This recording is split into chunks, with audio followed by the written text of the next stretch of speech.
Hi mga kakonsyava! Day 12 po ng ating 365-day real estate journey. At ang tanong ko po sa inyo, kamusta po ang investments nyo? Kung nag-iisip po kayong bumili ng property, ito po ang kailangan nyong malaman. ROI o Return on Investment. Pero teka po, wag po kayong mag-alala, hindi po ito math class kasi hindi rin naman po ako magaling doon. I-explain lang po natin yung ROI in the simplest way para mas maisi po yung pag-digest po natin. Yung ROI po, simpleng tanong lang po yung sinasagot nun. Kumita ka po ba sa inalabas mong pera? Parang ganito, kung bumili ka ng fishball at binenta mo siya ng mas mahal, yung kinita nyo po, yun po yung ROI. Pero sa real estate kasi, syempre, mas exciting po yun. Imagine kung bumili ka ng bahay ngayon, tapos papaupahan mo po siya. Yung kita na renta, yun po yung ROI. Ang tanong po, paano mo malalaman kung sulit yung investment? Yung point 1, calculate po natin ang ROI. Basic formula doon, yung annual rental income, divide po natin siya sa total investment cost times 100 para makuha po natin yung percentage. Ngayon po, bumili po kayo ng condo, halaga po ay 3 million. Tapos yung kita po ng yearly rent, 300,000. E di ang ROI nyo, 10%. E di not bad.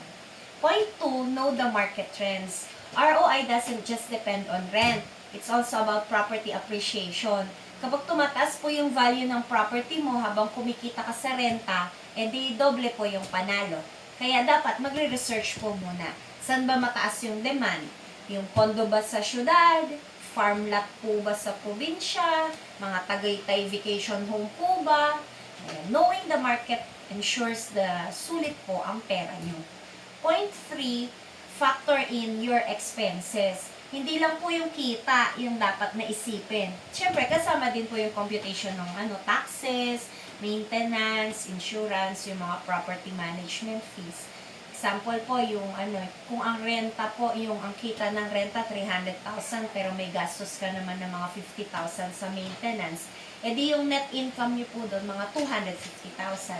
Mas maliit po yung ROI kapag hindi mo sinama yung expenses sa computation. Point 4, long-term versus short-term ROI. Huwag po kayo magmadali.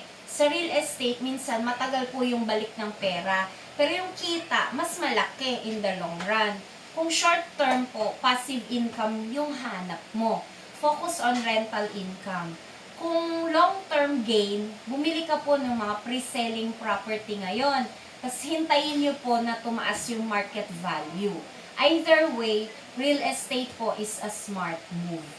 Ang real estate ROI, yung masasabi kung sulit ang pinaghirapan mong pera.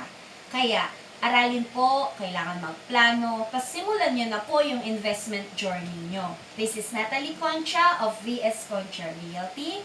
Bukas po ang pag-uusapan naman natin, yung topic ay, when is the best time to buy a house?